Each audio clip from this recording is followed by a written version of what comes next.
Muy buenos días. Muchas gracias a todos por acompañarnos nuevamente en esta segunda jornada internacional de nuestro Masterclass BRIO.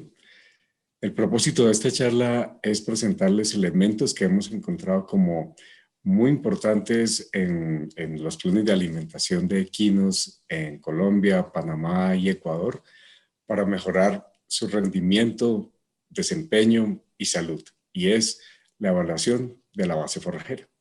Como les comentaba, vamos a trabajar hoy un tema muy importante, estructural, en el plan de alimentación que tenemos para los equinos para garantizar su adecuado desempeño, salud y belleza de los animales, que es la evaluación de la base forrajera. El punto central que tenemos nosotros en Italcol, en el plan de alimentación y suplementación de Italcol, en caballos adultos está enfocado en la estamina. Es la capacidad y la disposición psicológica de los animales a mantenerse en trabajo intenso. Y podemos contribuir de manera muy importante, por supuesto, desde el plan de alimentación, donde la base forrajera cumple un papel muy importante. Como ocurre en otras disciplinas, pasa que en la medida que vamos avanzando en el desarrollo tecnológico de generación de información sobre el uso de nutrientes, en el desarrollo de aditivos, encontramos que tenemos que ir retornando hacia el kinder. Y en este caso es reconocer e identificar que estamos hablando de herbívoros. Eso quiere decir que en la dieta, en los planes de alimentación y de manejo, el uso adecuado en frecuencia y calidad de la base forrajera es muy, pero muy importante. Entonces, hay un trabajo muy interesante que se hizo en la Universidad de Ghent en el 2013, que ellos hicieron un estudio epidemiológico cuyas conclusiones fueron concluyentes.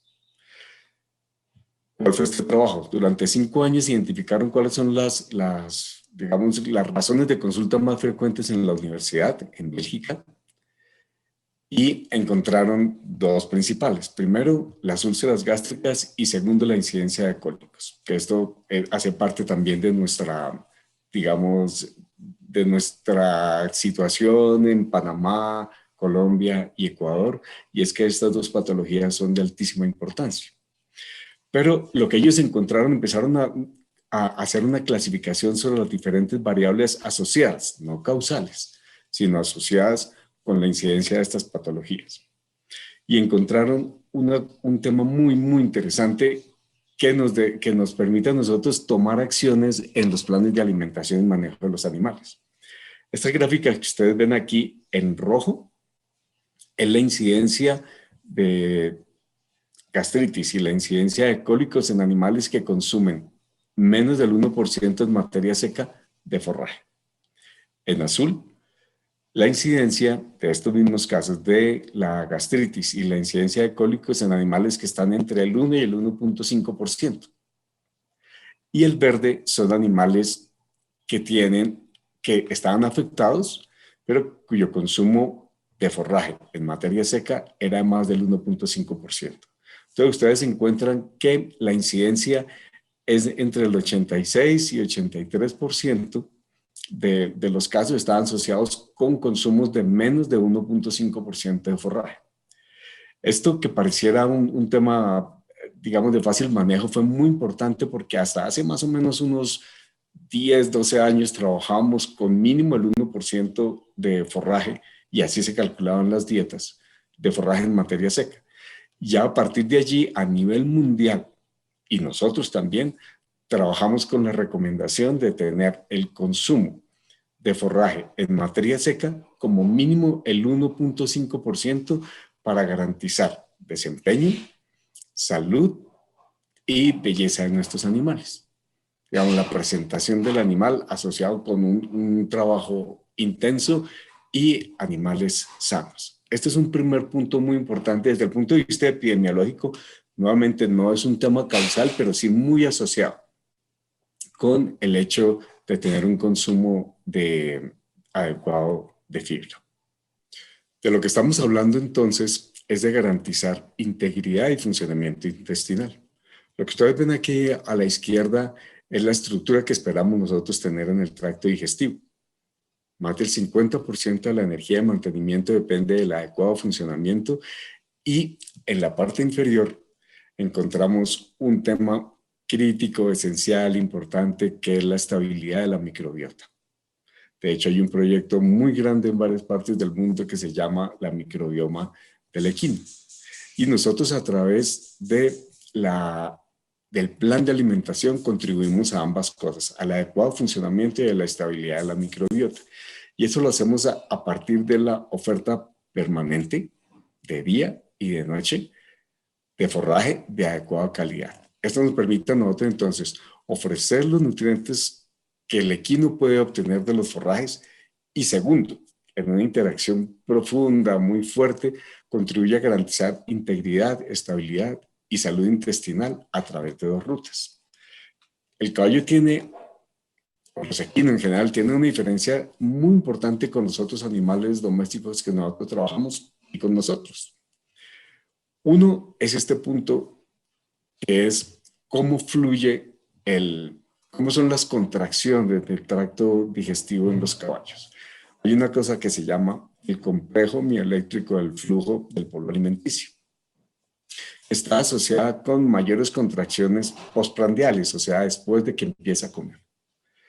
En las otras especies, esas contracciones son más intensas después de que el animal empieza a comer. Los caballos, recuerden que entre las diferentes actividades de comer, descansar, dormir y jugar, a lo que le dedican más tiempo, 12 horas, es a comer. Eso está relacionado, en este caso, por sus siglas en inglés del MMC, en que esas contracciones son permanentes, siempre de la boca hacia el ano. Hay correlaciones entre las contracciones en duodeno y en ciego y colon, pero son permanentes, si yo se lo permito. Y se lo permito en tanto haya adecuado el consumo permanente de la base forrajera. En el caballo no está ese efecto posterior postprandial, ellos están diseñados para un consumo permanente. Entonces, cuando yo altero ese comportamiento en el consumo y en el funcionamiento digestivo, empiezan los trastornos digestivos.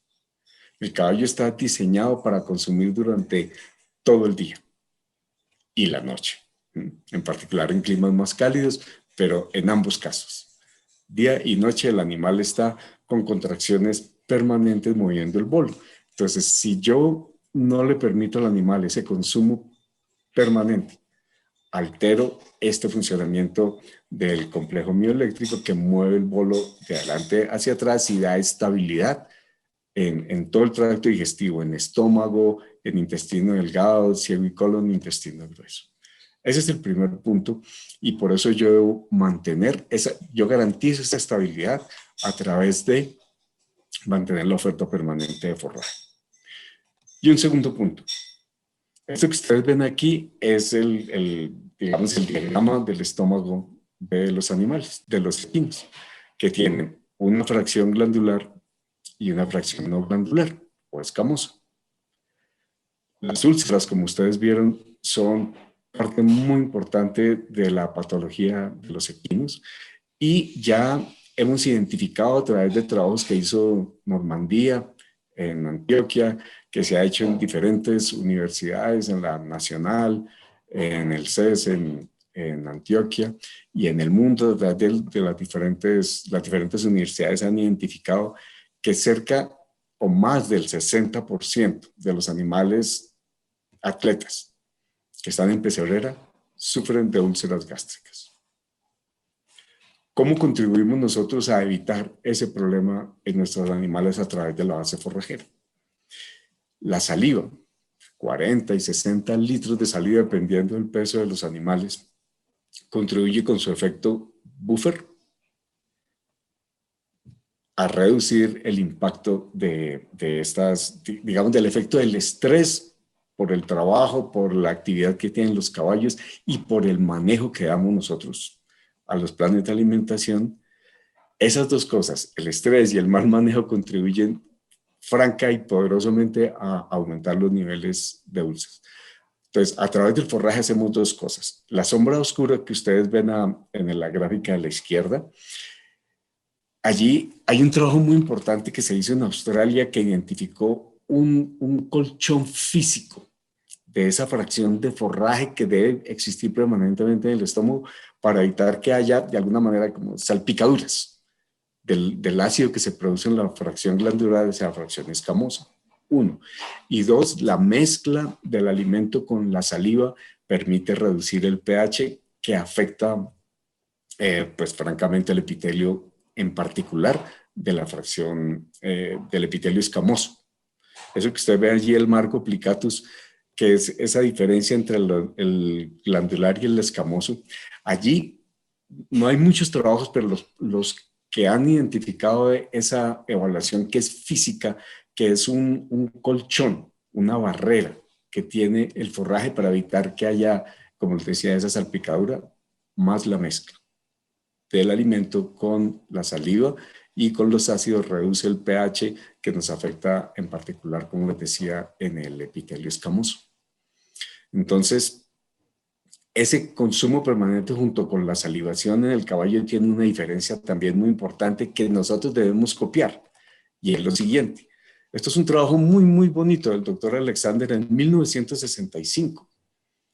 Lo que ustedes ven arriba en el jaw movements, perdón por el inglés, es el movimiento de la mandíbula.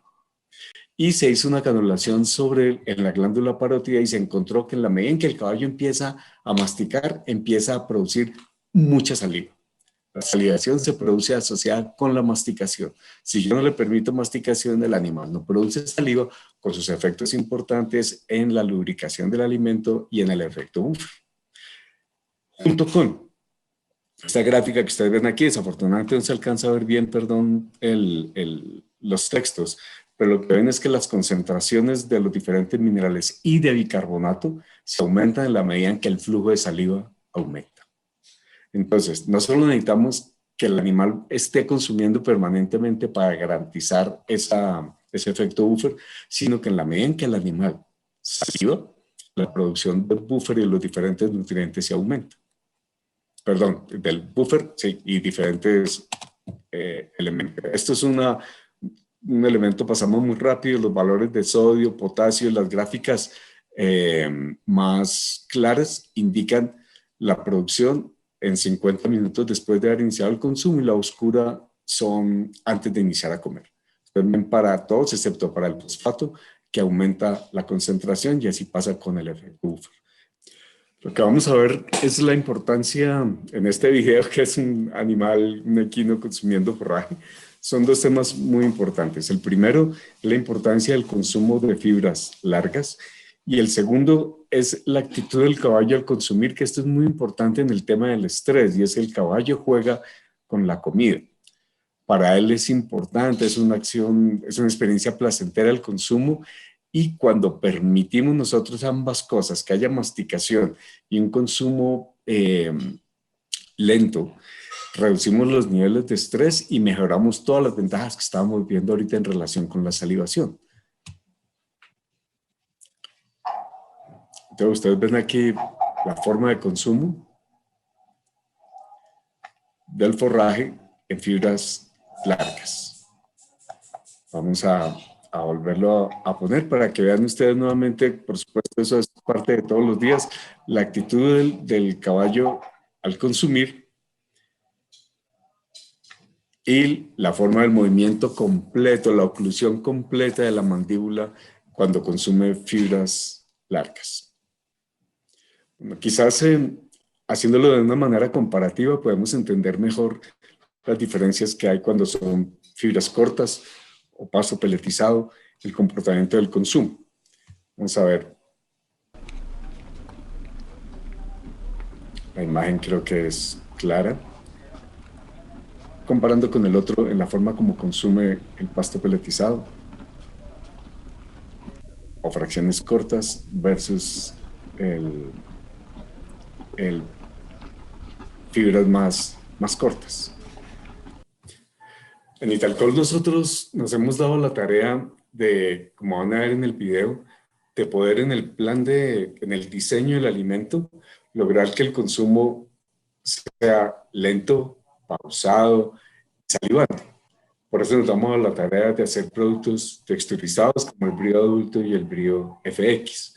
Además del perfil nutricional, necesitamos copiar la etología en el consumo del alimento, que es lo que está haciendo este caballito cuarto de milla en Panamá. Es un consumo lento y estimulando bastante la salivación. Por eso nos damos a la tarea de tener los productos texturizados.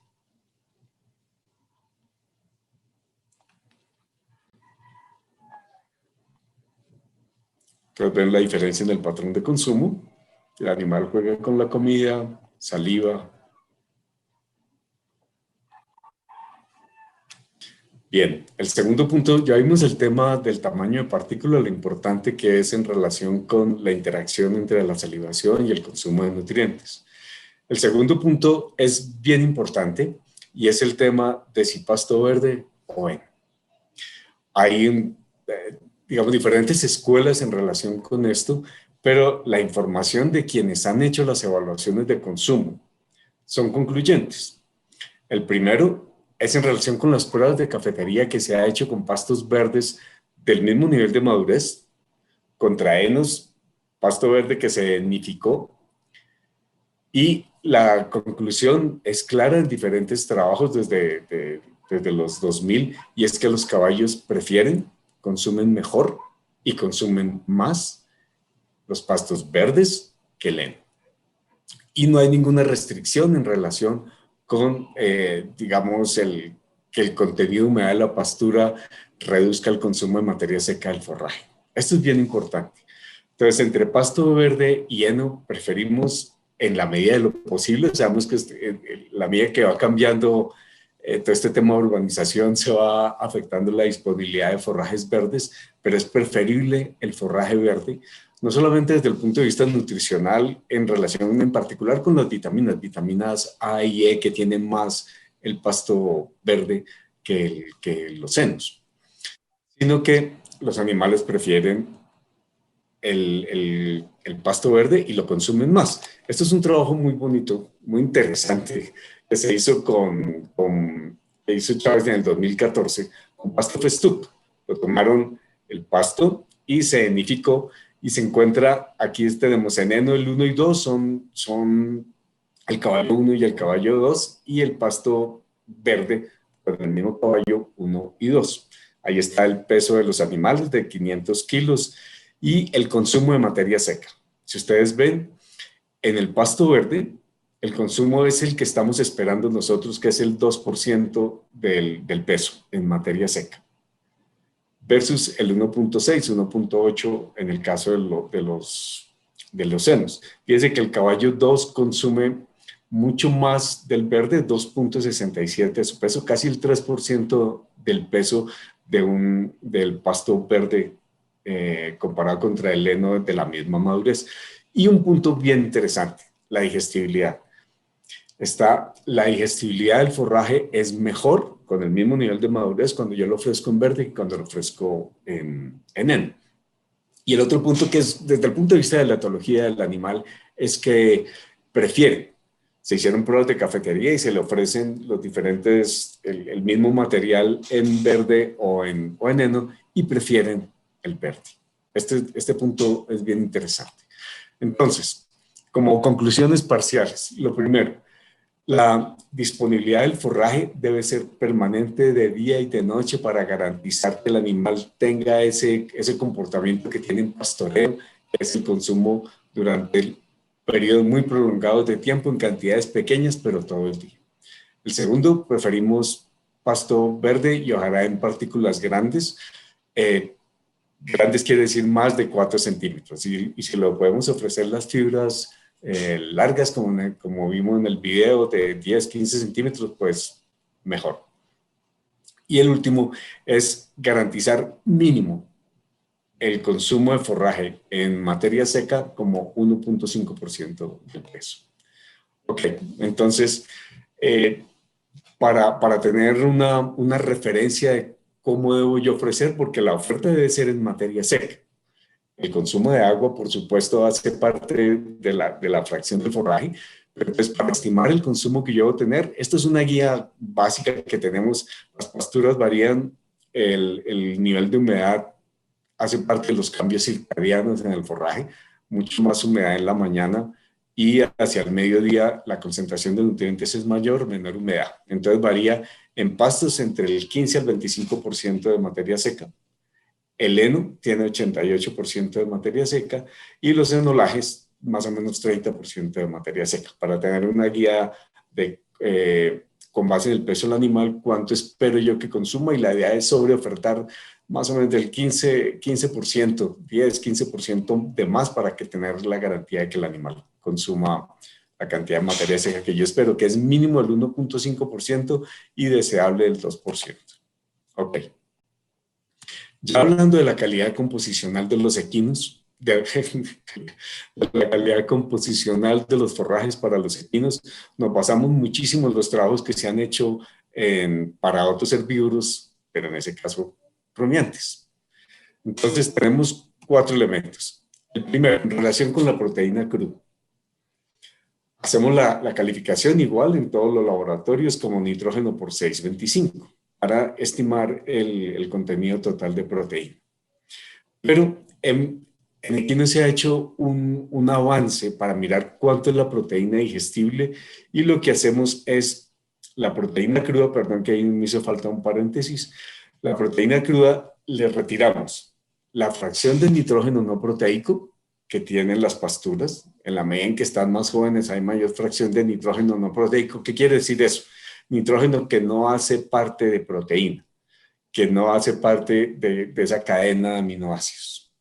Nitritos, nitratos, algunos compuestos no nitrogenados, perdón, nitrogenados que no hacen parte de proteína. Yo lo retiro y existen las técnicas del laboratorio para estimar, y cuando yo pido, siempre me entregan ese nitrógeno no proteico. Y un punto importante que es la valoración de las fracciones nitrogenadas es ese nitrógeno que está ligado al FDA, que no es digestible. Entonces, eso también me lo entregan en las valoraciones de Van Sust. ¿Cuánto tiene de nitrógeno ligado al FDA, que no es digestible? Entonces, yo retiro el nitrógeno no proteico y el nitrógeno ligado al FDA no digestible y me queda la proteína digestible. Son avances interesantes que se han hecho apoyados en la evaluación de pasturas para rumiantes. Ok, este es el esquema de la proteína digestible en nutriente. Ustedes ven el nitrógeno ligado a la fracción no digestible para estimar la proteína digestible en equinos. Ok. El otro punto, sabemos muy claro la importancia de la grasa de los equinos, del extracto etéreo. Los forrajes tienen una fracción muy baja, de entre 1.5 y 3%, mientras más hoja tenga, mayor cantidad de grasa, pero yo debo corregir en la calificación, digamos, en el diseño de la dieta, que los forrajes, el 50% de esa grasa es no saponificable. ¿Eso qué quiere decir? Que no se esterifica, que no es fuente de ácidos grasos de cadena larga porque es no saponificable. Y eso, de ese 3% que es poquito, el 50% son ceras que no aportan grasa. Entonces vamos a decir, los forrajes no son fuente de grasa, pero es interesante tenerlo en cuenta en la calificación nutricional, composicional de las pasturas. El FDN es muy importante. No es buena idea en equinos, como en el caso también de los bovinos, pedir fibra cruda. Necesitamos pedir FDN y FDA. Por dos razones. Uno, para estimar cuánto es el valor completo de la fibra, que es celulosa, hemicelulosa más lignina.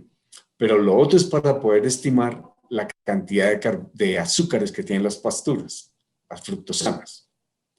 Entonces yo estimo esa cantidad de azúcares con base en qué es los carbohidratos no fibrosos. De la materia seca de la pastura, le retiro proteína cruda, más FDN, más extracto etéreo, más cenizas. Entonces, en el laboratorio yo podría pedir azúcares, pero es un análisis muy costoso, muy costoso, muy costoso. Entonces yo con base en el dato de FDN, yo lo puedo estimar o normalmente hoy ya el laboratorio me lo entrega de cuánto es el contenido de carbohidratos no fibrosos. Aquí, ¿por qué es importante? Para equinos normalmente se trabajan pasturas que no pasen del 12-14% de carbohidratos no fibrosos, que quizás el único caso que tenemos es el de los raigrases. Los raigrases pueden tener a mediodía hasta 22% de carbohidratos no fibrosos. Por eso cuando yo trabajo en pasturas de raigras, con equinos debo tener más cuidado, porque no es deseable que se pase el 14%, que es lo que yo tengo normalmente en quicuyos. Una estrella tiene 8, 9%, mombasas, bueno, la estrella lo menciono que como yo lo tengo que ofrecer cortado y oreado, ahí alcanza a mantener ese nivel de azúcares. Los pastos de clima cálido, braquiarias, mombasa, Angleton, tienen niveles del 4%. Entonces, en la medida en que yo pueda tener mayor proporción de hoja, entonces el nivel de carbohidratos no fibrosos es mayor y la calidad del forraje también es mayor. Entonces yo lo que hago es valorar esos fibras que hoy tenemos opciones con el NIRS portátil que trabajamos, con los algoritmos del dron que tienen varias compañías. Hacemos un estimador importante que ya no tenemos que enviar eso al laboratorio para hacer la calificación. Entonces, esto es bien importante, el dato de FDN para estimar la cantidad de azúcar es 1 y 2 para tener el dato completo de fibra del forraje. Y como un último punto, los minerales. Igual, nuevamente con el NIRS y con los algoritmos del dron que tiene varias compañías, podemos estimar los minerales macro, que son los que yo evalúo en niveles en porcentaje, o los micro, cobre, zinc, selenio, que trabajo en partes por millón. Entonces ya tengo una valoración para poder revisar en la suplementación mineral y en los balanceados cuánto debo poner de adicional. Y dos puntos interesantes desde el punto de vista de la suplementación en lo que tiene que ver con la interacción con los forrajes. Hay como en otros casos, diferenciaciones muy importantes en el caso de herbívoros rumiantes y no rumiantes. El caso de los equinos, tenemos una parte muy importante y es, sabemos hoy que los niveles de la inclusión de aceites en la dieta es muy importante para el desempeño, para generación de estamina, pero teníamos la preocupación de su afectación sobre la digestibilidad de la fracción fibrosa. Este trabajo con alfalfa y diferentes niveles de adición de forraje, encontramos nosotros que hasta el 15% de adición de aceites no nos afecta la digestibilidad del FDN. La razón es que la cámara de fermentación de los equinos está posterior al intestino delgado, que es donde se absorben los ácidos grasos de cadena larga. Entonces llega muy poco de esa grasa a tracto digestivo posterior, que es donde en ciego y colon donde se fermenta. Entonces podemos tener esa combinación afortunada de niveles mayores de aceites con fuentes de fibra sin afectar la digestibilidad de la fibra. Y un último punto que quería mencionar y es, nosotros sabemos hoy que los